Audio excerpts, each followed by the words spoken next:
Así es, Joaquín, estamos en la Escuela de Artes con Paco Galera porque en un ratito se va a presentar el segundo volumen de las cartas de Celia Viñas. Va a ser él quien lo presente como autor del libro. Buenas tardes, Paco. Buenas tardes, gracias a Interalmería por esta ocasión para entrevistarme, gracias. Háblanos un poco de estas cartas de Celia.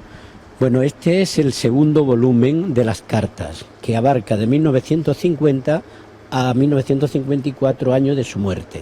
Anteriormente, el Instituto de Estudios Almerienses, a través de la Diputación Provincial y de su área de cultura, publicó el primer volumen que abarca desde 1943, año de la llegada de Celia a Almería, a 1949.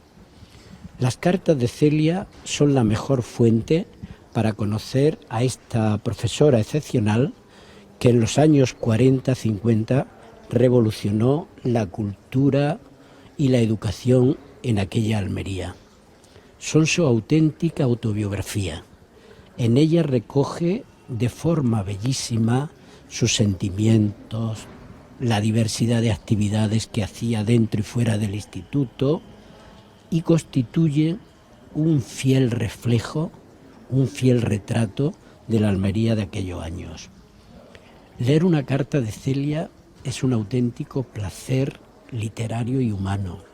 Son como una historia, como una novela de suspense, donde siempre encuentras algo nuevo, alguna noticia, alguna actividad.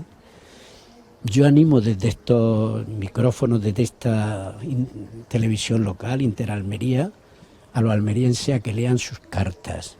Y quiero aprovechar para agradecer la labor que el Instituto de Estudios Almerienses y el área de cultura de la Diputación, a través del IEA, está realizando con la publicación de esta obra preciosa de Celia Viñas. No sé si querías preguntar algo, perdón. Sí, bueno, Celia era un referente en Almería, me hablabas de esas actividades que realizaba. Háblame un poquito más de ella y de estas actividades que realizaba. Un detalle, ahora que hablas de referente. En 1999, el periódico Ideal realizó una encuesta para ver quién había sido el personaje más influyente del siglo XX en Almería. Y resultó como número 1 Celia Viñas. Celia Viñas fue un torbellino, fue una persona número 1 de su oposición, pudo irse a otro sitio, eligió Almería, y una vez que llegó aquí, a veces fue incomprendida, tuvo muchos problemas, porque aquella Almería no entendía su manera de ser, su manera de actuar, y tentada estuvo de marcharse, estuvo a punto de marcharse. Pero después le tomó cariño a la ciudad, a sus alumnos, y ya no se movió de Almería, teniendo propuestas interesantísimas para ir a Madrid, a la universidad. Dámaso Alonso, Gerardo Diego, Eugenio Dors, personalidades importantísimas de aquella época, querían llevársela. Y su familia, que vivía en Palma de Mallorca, pues siempre estaba diciendo, pues Celia, vente con nosotros y tal, pero ella decía que Almería, sus alumnos y sus niños no la movían de aquí. Pero desgraciadamente a los 39 años pues murió. Los problemas, si estaba embarazada, si no estaba embarazada, una operación con unas consecuencias fatales, de tal forma que murió en aquello. Y no sé... Me decías que no entendían su forma de ser. ¿Cómo era Celia? Celia era una persona con un aire nuevo, un nuevo estilo de enseñanza propia de la Institución Libre de Enseñanza. Es una persona que en los años 40 en su clase explicaba con absoluta normalidad a García Lorca, a Miguel Hernández, a Antonio Machado, cuando aquello era algo extraño. Salía con sus alumnos por la noche a las emisiones de radio, se iba de excursión y consiguió, fíjate hasta qué punto, que los padres de aquella época dejaran a su hijo y a sus hijas que se fueran de excursión y pasaran una noche fuera. Entonces hubo una parte de aquella Almería que no entendía todo esto.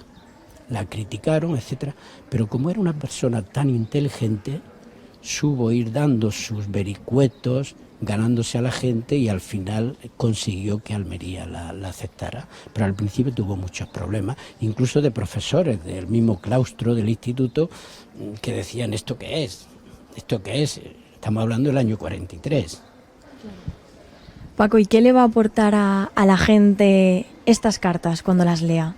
Estas cartas son la forma, ya lo he repetido antes, de conocer la auténtica persona de Celia Viñas, porque de Celia Viñas se creó como un mito a raíz de su muerte, sus 39 años. Creía que estaba embarazada, luego no estaba embarazada. La operación que ella exigió al médico, a Cristóbal Gómez Romero, en aquella época, que era amigo, le exigió que le respetara parte de su matriz, porque su obsesión, su vocación era ser madre. Entonces la intervino, le dejó parte de la matriz, la tuvo que reintervenir, se quedó en el quirófano.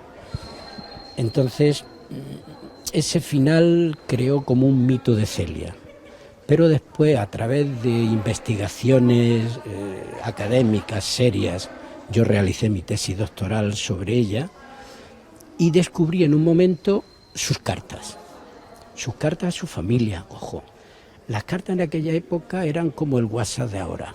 Es decir, ella escribía muchísimo a sus alumnos, a compañeros de otro instituto, a profesores de universidad, a literatos como Gerardo Diego, profesores como Blecua, Emilio Orozco, etcétera, etcétera, y realizó una labor tremenda junto con otros personajes de aquello, fundamentalmente Jesús de Perceval. Jesús de Perceval y Celia forman un binomio que de ellos nace el movimiento indaliano. Celia lo acompaña a Madrid, pronuncia una lección, un discurso precioso que ha aplaudido, etcétera.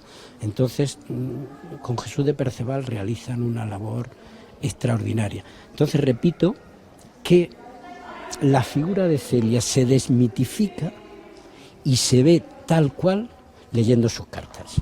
Pues muchísimas gracias, Paco. Hemos podido conocer un poquito más a Celia y leyendo este libro la conoceremos más. Para terminar, no sé si nos podrás leer un trocito de alguna carta. Pues podría leer cosas preciosas que hay aquí, pero para mí tiene un sentido especial la última carta que ella escribió el 8 de junio del 54. Pensad que el 21, a los pocos días, muere. Entonces esta carta la escribe a su madre, contándole su situación, y no la envía, queda entre sus papeles. Queda a medias y sin enviarla. Dice: ayer recibí tu carta, queridísima mamá, que como siempre me trajo la dulce felicidad de nuestro hogar y las pequeñas noticias que hacen la vida hermosa. No tengo mucho tiempo para escribirte. Niños y niños y niños de todos los pueblos de la provincia van invadiendo el instituto. Y yo tengo que preguntarles cosas raras. ¿Qué son las subordinadas? ¿Qué diferencia hay entre imagen y metáfora? Y sigue hablando. Y luego ya le cuenta: el otro pequeño ya no podrá nacer en septiembre. Definitivamente tiene que darse por perdido, aunque no se ha producido aborto al exterior.